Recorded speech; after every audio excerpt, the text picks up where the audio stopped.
Hey, what's up, you guys? Welcome back to my channel. It's your girl, Alexandra Marie.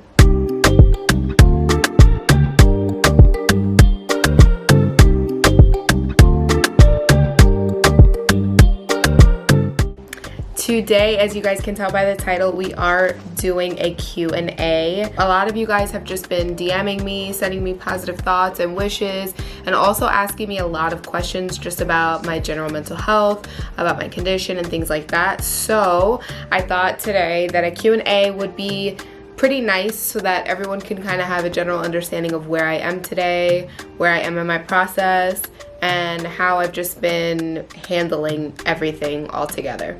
I do have my Enjoy the Journey Café Bustelo right here, my little cafecito. And I hope that you are all getting a glimpse into my little cute little Christmas tree. I am absolutely adoring it. But all right, let's get into it. So, let's start with, how are you feeling? That's the first question that I got. How are you feeling? Purchase your tracks today.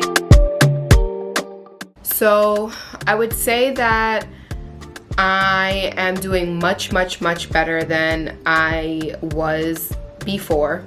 Even as far as my last video that I posted where I showed you guys a day in my life. I definitely am dealing with less pain these days, so that's a major accomplishment, major plus. I was, when I first came out of surgery, for about maybe the first month, I was like in so much pain that I had to take around the clock Percocets, and I had to match it a little bit with some ibuprofen.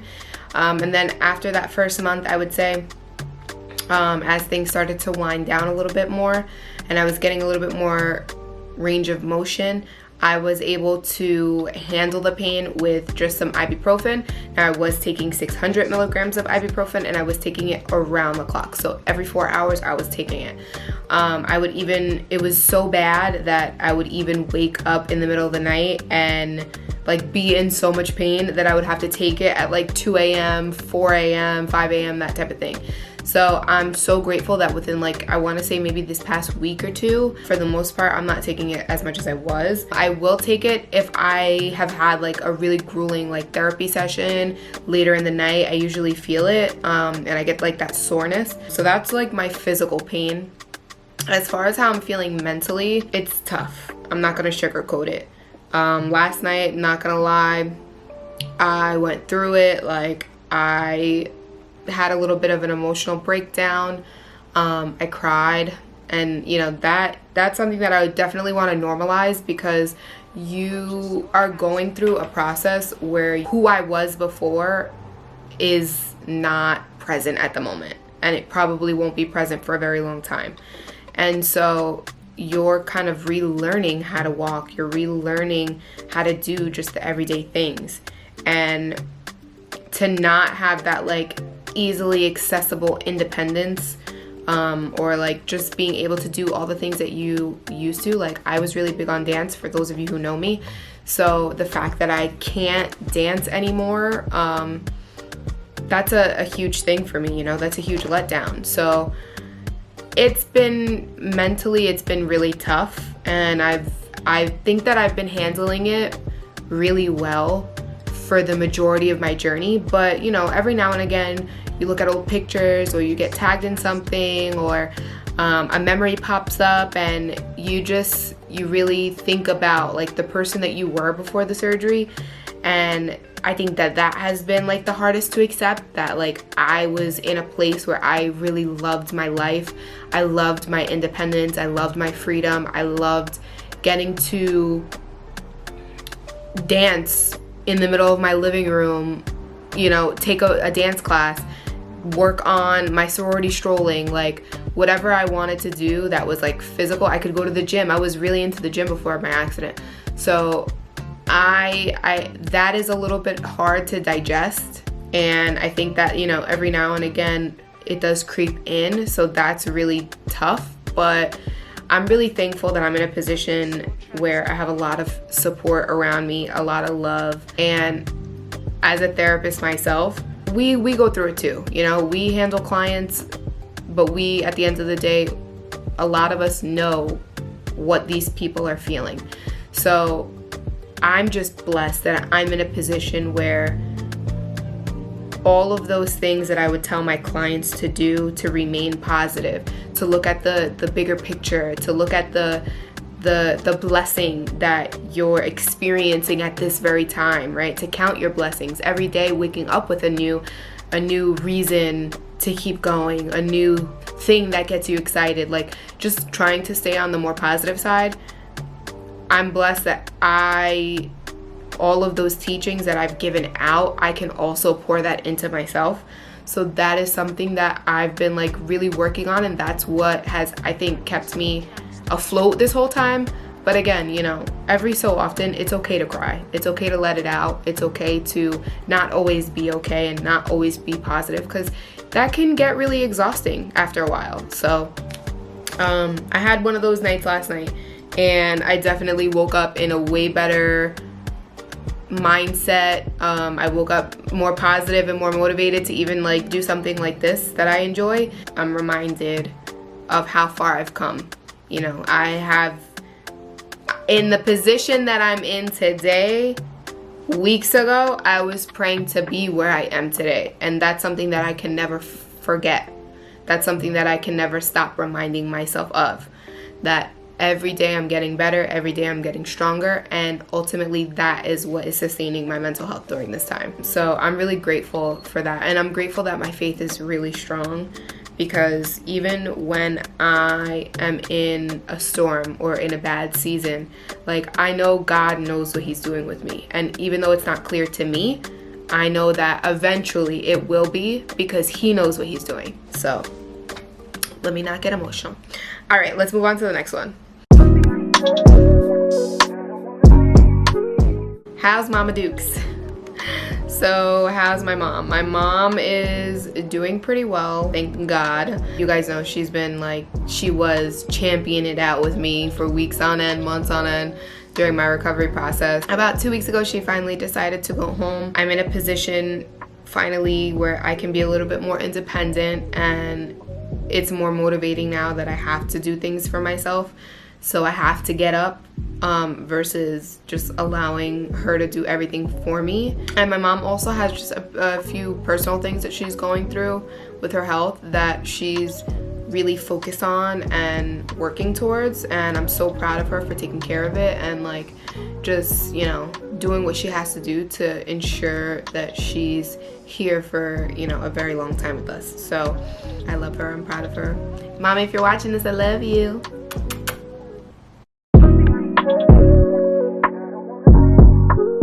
How's your recovery going?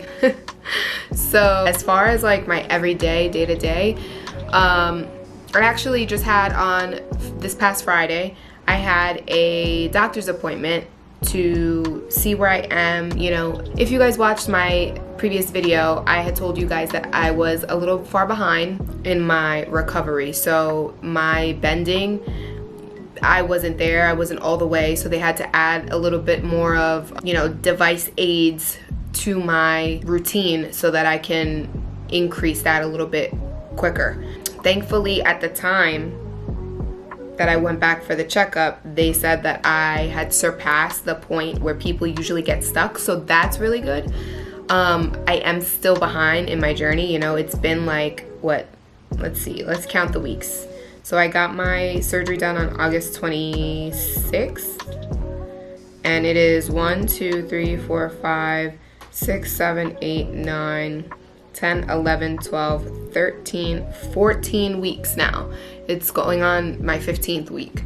But it's been 14 weeks since my surgery, and you know, I was supposed to, as per the protocol, I was supposed to be at full bending by like week 8, and I obviously was not there. So I've been steady doing all of the things that they recommend me to do, going to PT 3 times a week, even doing at-home workouts. Like I bought a whole bunch of stuff, which in another video, sneak peek, so stay tuned for that video.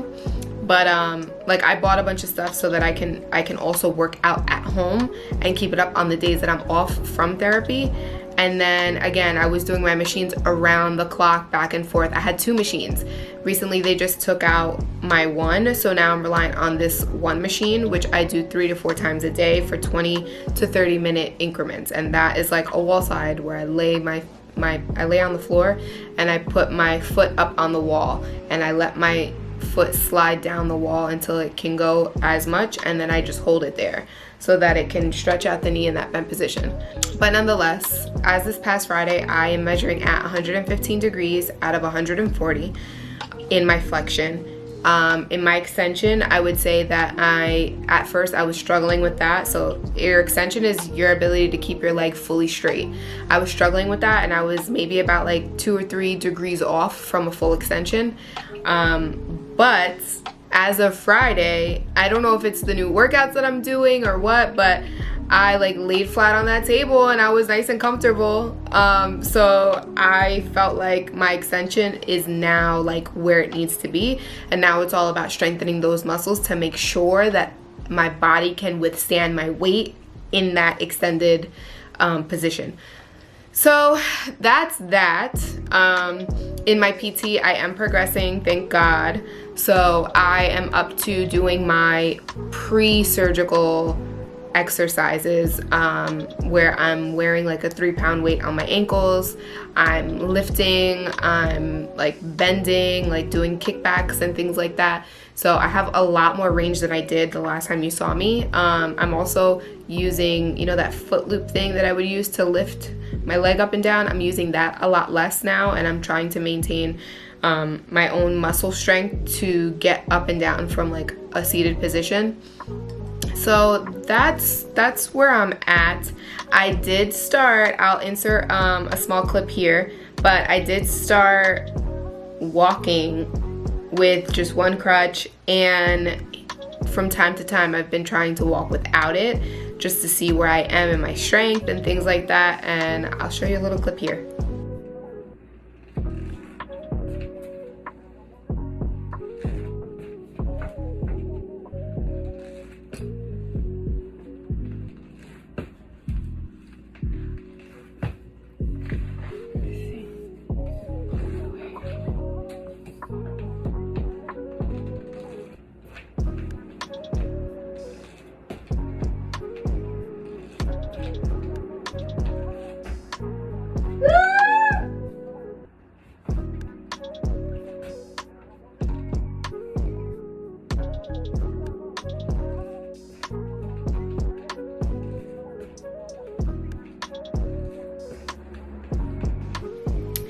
All right, but now moving on to the next question. Good question, that was a good question. Okay, what else?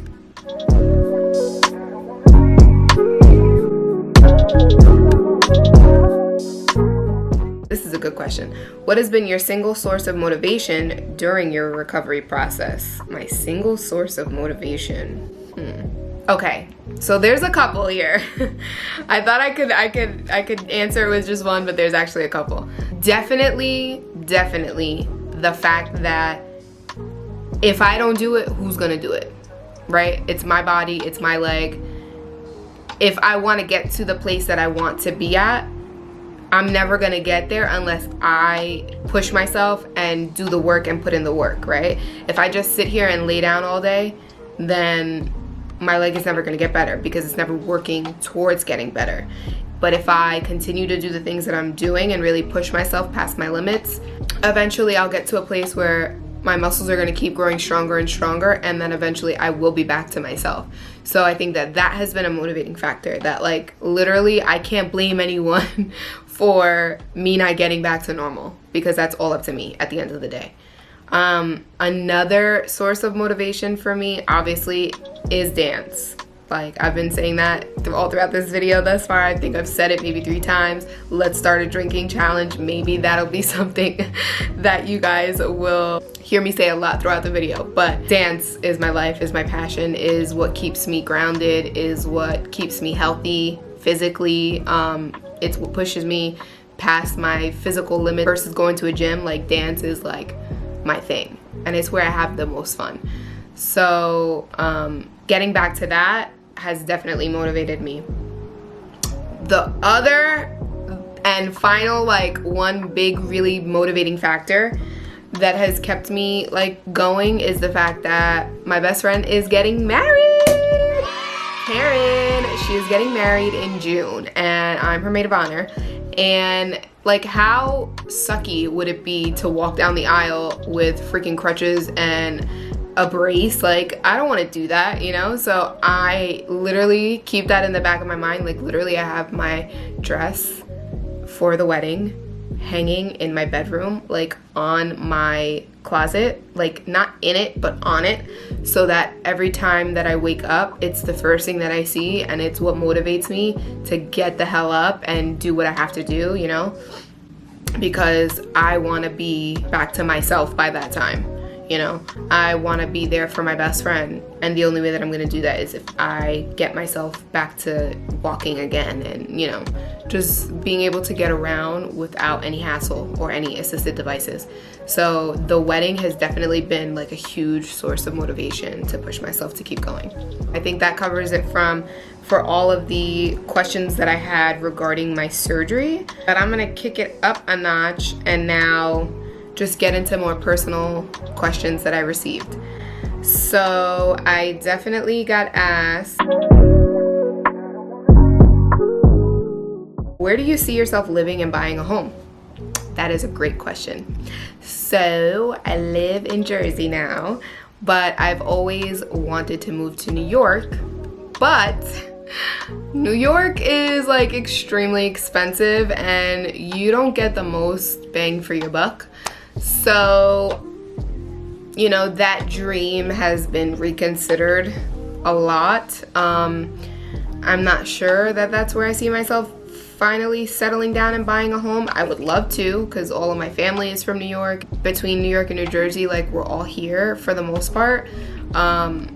So I would obviously want to invest and raise a family one day there. Like, that would just be the most ideal for me. But again, reality sets in and it's just not really conducive to what I want for my life or how long I'm willing to spend and take the time to eventually get there for. So I don't know if that makes sense. Hopefully y'all understood what I said. But if I had to think about other places, the other two places that have been in the back of my mind other than New York have been for North Carolina.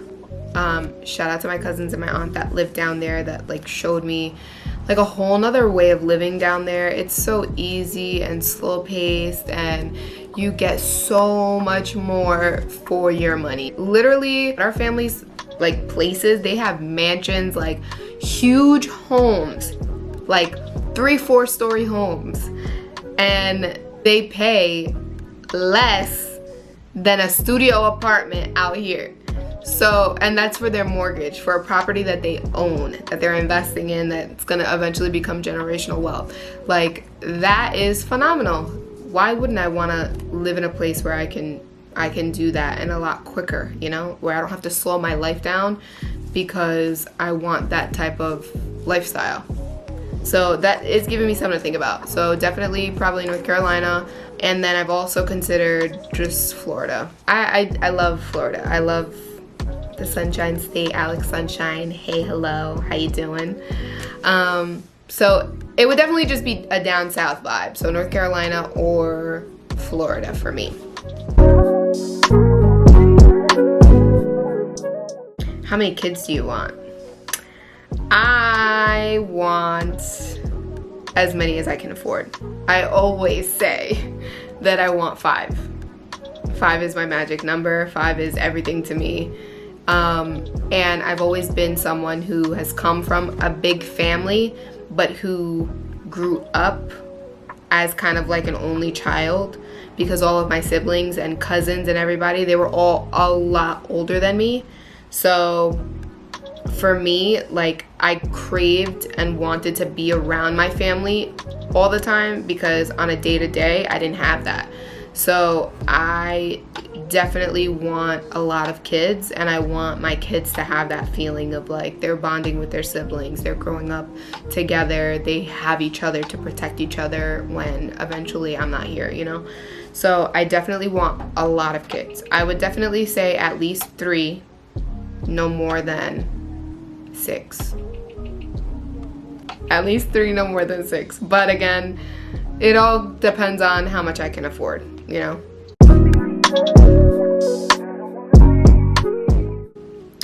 Do you have any regrets in life thus far?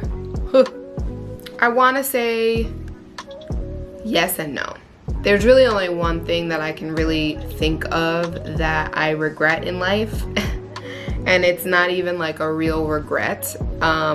It's absolutely related to, you know, what happened to me and how I got here and how I'm now having to deal with this whole journey. But I think that that's also just because I'm so wrapped in it still. Like one day when this is all a distant memory, I probably won't feel this way anymore. Everyone goes through hardships in life. Everyone goes through difficult times, difficult seasons, struggles, you know, pain, loss, all of that bad stuff.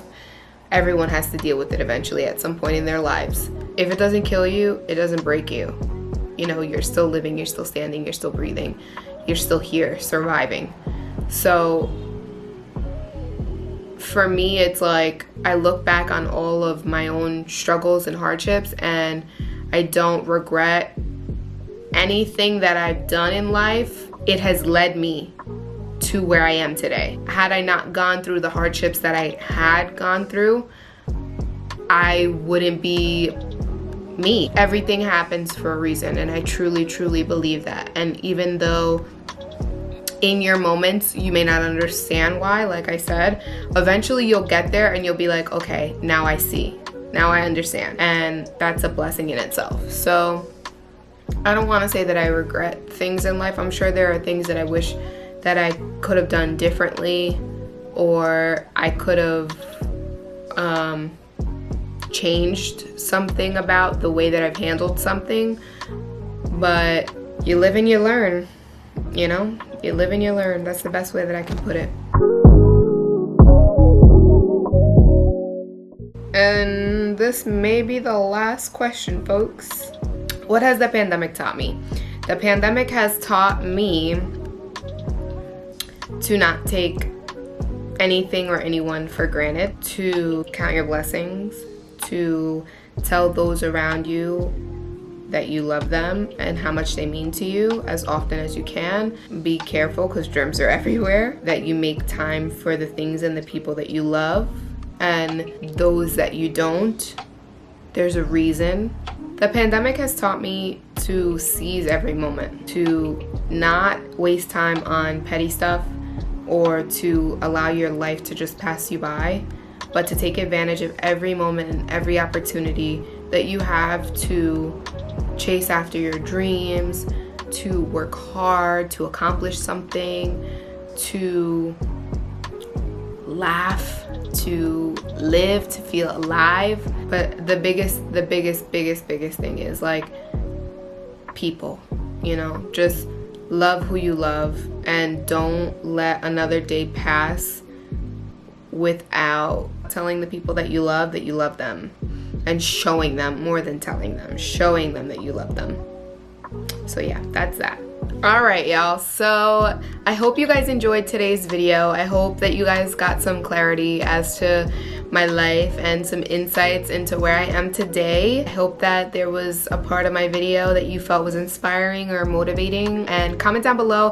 Let me know if that is the case and what it was, what it's done for you, because that means everything to me. That's the whole reason why I do what I do, why I'm doing this, because if I can just reach one person, like, that is, you know, what I do this for, you know? It's the reason why I put myself out there, why I share my journey and my life with you guys, because I want to be able to help someone else through my own experiences. So if in any way some part of this video resonated with you, let me know down below. Make sure you like, comment, and subscribe. If you're already here, if you made it to this part of the video, that means you must like me. You must like the vibe that we got going here. So please just press the subscribe button. I promise you it takes a second, and make sure you put your post notifications on so that you're notified every single time that I post a video. And yeah, know that I love you guys, and I'll see you soon. Peace.